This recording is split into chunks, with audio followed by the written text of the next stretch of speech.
بسم الله الحمد لله والصلاة والسلام على رسول الله أما بعد. ولما ورد أهل الكوفة على عمر أجازهم. ابن مسعود رضي الله عنه فزائل شروع عمر رضي الله عنه هم د فقاهت او د غوروالي اقرار کوي چې عبد الله بن مسعود رضی الله عنه دا ډیر فقيه صحابي او غوره صحابي. هر کله چې کوفه ولارال عمر رضی الله عنه ته دی ول جایزه ورکړي. وفضل اهل الشام عليهم في الجائزه. شام والای غوره کړ په دی باندې په جایزه کې. دی ویل یا امیر المؤمنین تفضل اهل الشام علينا. تا شام ولا غوره کړ په مونږ باندې.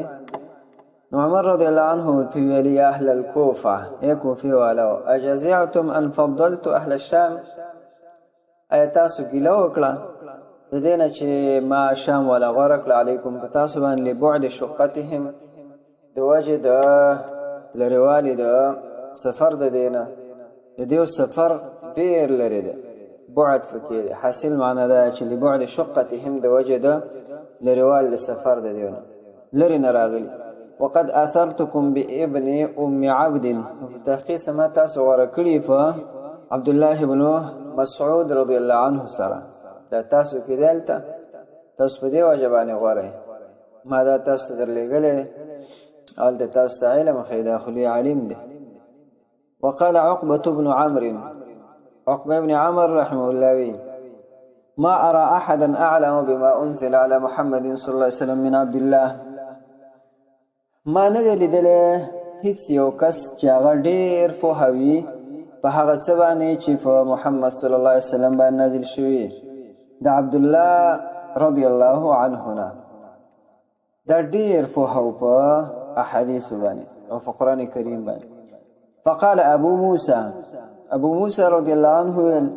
وان تقل ذلك فانه كان يسمع حين لا نسمع. وتک دا خبره کې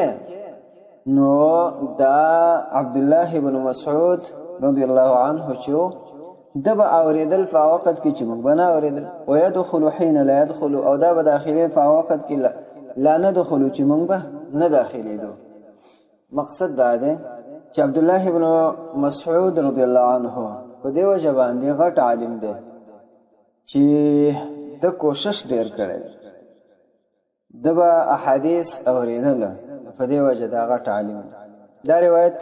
امام حاکم رحمه الله په مستدرک کې ذکر کړی. وقال عبد الله ما انزلت سوره الا وانا اعلم فيما انزلت. عبد الله بن مسعود رضی الله عنه فرمایي چې نه د نازل شوی یو سوره مگر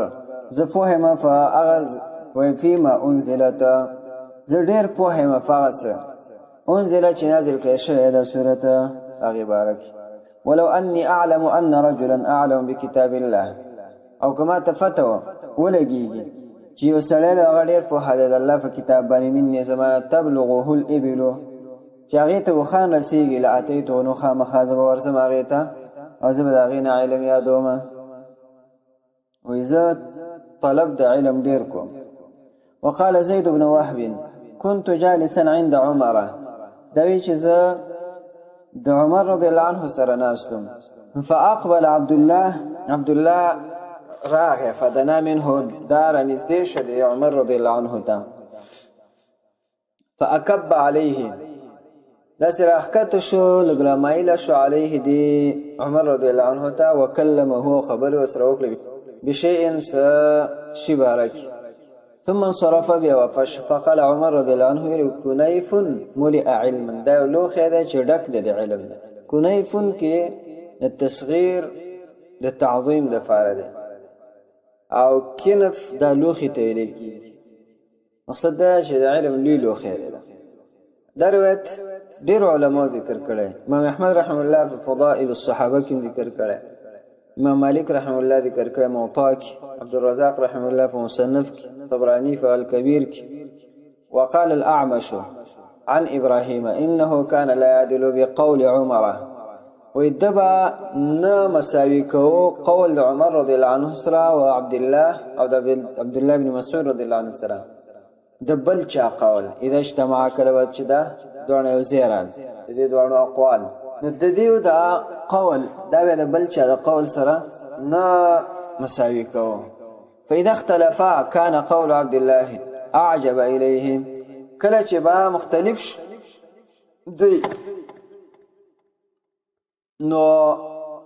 عبد الله بن مسعود رضی الله عنه قول چې اعجب الیه دا به تبډیر خوخو د ابراهیم رحم الله ولی لانه كان الطف ځکه چې دا عبد الله بن مسعود رضی الله عنه په باریکاتو باندې دا وحیدو وقال ابو موسى لمجلس خامخا مجلس كنت اجالسه جزا اکرم دغلرا د عبد الله بن مسعود رضی الله عنه سره ان الناس تو سره وکم اوثق ډیر مضبوطی په نفس ما بده زلک من عمل سنه د عمل دی یو کال عملنا ما تدق مجلس دا خخ کار کی ډیر اعتماد زما په دیوان چې دا بل سبحانه تعالی قبول کی وقال عبد الله بن بريده